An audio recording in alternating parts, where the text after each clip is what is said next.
Hello বন্ধুরা, আমার KS ফ্যামিলির সব বন্ধুদের অনেক অনেক ভালোবাসা জানিয়ে আজকে ব্লগটা শুরু করছি। আমার কেএস ফ্যামিলিতে সবাইকে স্বাগত। দেখো, সকালে আর গুড মর্নিং বলার আর টাইম নেই, অনেক বেজে গেছে, 12:30 পৌনে 1 বাজে। সব কাঁচা ধোয়া করলাম, কালকে বিছনার চাদর মাদরগুলো তুলেছি, কাঁচা ধোয়া সবই হয়ে গেছে। আর সকালে টিফিন তো হয়েই গেছে। আর আজকে আর একটা কম্বল কেচেছি, কালকে একটা কেচেছিলাম, আজকে কম্বল নাম্বার 2 হলো। এখনো 2টো কম্বল আছে। আর কি বলতো, কালকে কম্বল কেচেছি, আজকে কেচেছি, ঘাড়ের যন্ত্রণায় আবার ভীষণ ব্যথা হচ্ছে। তা রান্না বান্না করতে ইচ্ছা করছে না, তাও করতেই হবে, না হলে খাবো কি আর গরমের মধ্যে বাইরের খাবার। আমাদের দাদাভাইকে তো মেয়ে বলেছিল যে বিরিয়ানি নিয়ে আসো, কিন্তু খাবে না দুপুরবেলা বিরিয়ানি। তাই সে মাংস নিয়ে এসছে, মাংসটা রান্না করব। দোকানের মাংস হবে, অনেক রান্না। আজকে আবার কাজের পিসি আসবে না, রান্না করে বাসন টাসন সব মাজতে হবে। তাহলে বন্ধুরা সাথে থাকো, দেখতে থাকো। আর কি বলতো, রান্না বান্না কাটা কাটা সব হয়ে গেছে, কিন্তু রান্নাটা এখন বসাবো বলেই হয়। দোকানের মাংসটা প্রেসারে বসিয়ে দিয়েছি, আর বাড়ির মাংসটা করবো। আর কালকে ডাল আছে, তোমাদের দাদাভাইকে দিয়ে দেবো, আর মেয়ের মাংস হলে হয়ে যাবে। আর একটু পেঁপে সিদ্ধ দেবো, ব্যাস। পরে এসে রান্নাঘর তো আর না, যাই হোক, এটাই আমার রান্নাঘর। এখানে এসে রান্না বসিয়ে দিয়েছি। এই যে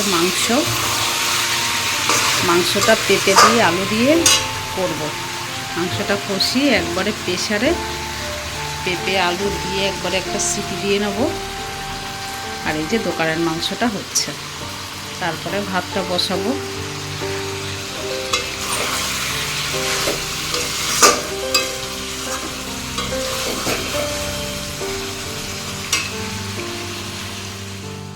দেখো বন্ধুরা, রান্না বান্না হয়ে গেছে। তারপরে তোমাদের দাদাভাই খেতেও বসে গেছিলো। খেতে বসে আজকে দোকানদার পচা মাংস দিয়ে দিয়েছে, 1 গামলা মাংস রান্না করলাম। খেতে বসে খেতে পারেনি, সব এই যে মাংস পচা। এখন এইগুলোকে ফেলে দেবো। তারপরে আমাদের এই কাকা শ্বশুরের ছেলের বউটা মাংস রান্না করেছে, ওর থেকে মেয়ের জন্য 2 পিস 3 পিস মাংস চেয়ে নিয়ে আসলাম, ওই দিয়ে মেয়ে খাবে। আর এই যে আমি মাংসের গামলা ধরে যাব ফেলতে, তেল মশলা খাটনি মাংস সবই নষ্ট হলো।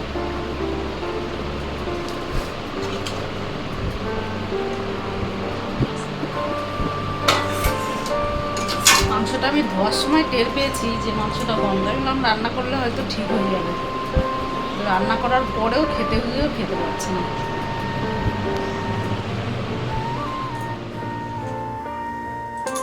দেখো বন্ধুরা, চান খাওয়া দাওয়া তো হলো।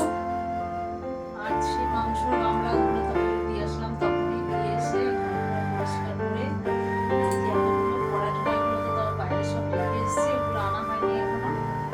প্রেশার কড়াই সব বেরিয়েছে, দোকানের কাছে মাংস রান্না হয় সেটা হয়েছে। সব মাজা ধোয়া করে চান টান সেরে এসে খাওয়া দাওয়া করে নিয়েছি। সেই আমার দেওয়ারের বউটার থেকে মাংস নিয়ে আসলাম, ওই দিয়ে মেয়ে খেয়েছে। আর আমি ডাল দিয়ে আর একটু মাংস দিয়ে খেলাম। দুপুরবেলার খাওয়াটাই পুরো নষ্ট হয়ে গেল, মাংসটা এত গন্ধ। এখন এই বাসনগুলো গোছাবো, তারপরে রং মিস্ত্রিরা এখনো কাজ করছে, ওদের একটু চা বানিয়ে দেবো। ভাবলাম বাসনগুলো গুছিয়ে নিই, কারণ বাসনগুলো সব শুকিয়ে গেছে।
একটু শুয়েছিলাম, ঘুমিয়ে পড়েছি। তারপরে উঠে একটু রাস্তা দিয়ে ঘুরে ঘুরে আসলাম। তারপরে এসে রাত্রের খাবার করবার জন্য এই যে আলু ভাজা করছি, ডিম দিয়ে আলু দিয়ে ওটাকে ভাজবো রুটি দিয়ে খাওয়ার জন্য। কেননা তোমাদের দাদাভাইয়ের প্রচুর খিদে পেয়েছে, দুপুরবেলা ঠিকঠাক খেতে পারেনি। দুপুরবেলার খাওয়াটাই তো পুরো নষ্ট হয়ে গেছে, পচা মাংস। আর সেই জন্য বললো যে একটু আলু ভাজা ডিম দিয়ে আর রুটি নিয়ে আসবো আমার দেওয়ারের দোকান থেকে। কেননা রুটিটা বানাতে পারছি না, আজকে ভীষণ গা হাত পা ব্যথা হয়েছে। দুদিন করে কম্বল টম্বল খেয়েছে, মানে পারছিই না, অসম্ভব ব্যাপার রুটি বানানোটা। ঘাড়েও ব্যথা প্রচুর, তাই রুটিটা নিয়ে আসবো, করার কিচ্ছু নেই। আর এই আলুটা ভেজে নিলাম।